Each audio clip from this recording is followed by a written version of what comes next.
लहर लहर लहरा गई हो मेरी माँ के चुनरिया। लहर लहर लहरा गई हो मेरी माँ के चुनरिया। उड़ता उड़त चुनरी कैलाश पर गईले। उड़ता उड़त चुनरी कैलाश पर गई। पार्वती माँ को मन को लुभा गई हो मेरी माँ के चुनरिया।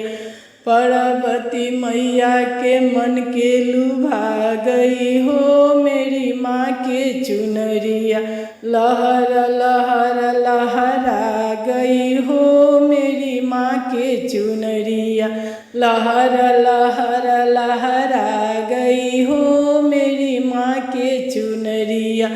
उड़ता उड़त चुनरी अयोध्या में गई। उड़ता उड़त चुंदरी अयोध्या में गई। सीता मैया को मन के लुभा गई हो मेरी माँ के चुनरिया। सीता मैया के मन को लुभा गई हो सीता माँ के चुनरिया।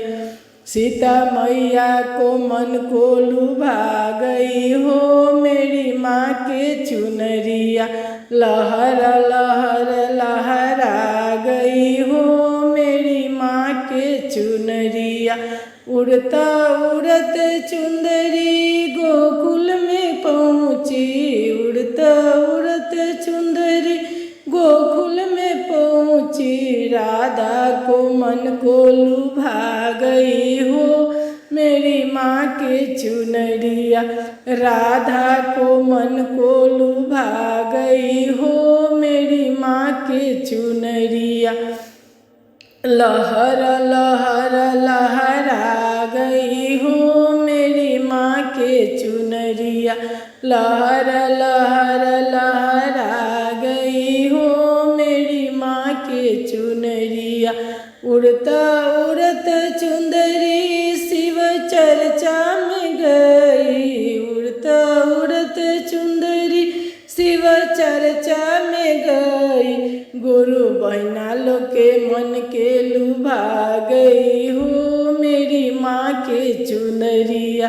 गुरु बहना लोग के मन के लुभा गई हो मेरी माँ के चुनरिया। लहर लहर लहरा गई हो मेरी माँ के चुनरिया। लहर लहर लहरा गई हो मेरी माँ के चुनरिया। लहर लहर लहरा गई हो मेरी माँ के चुनरिया।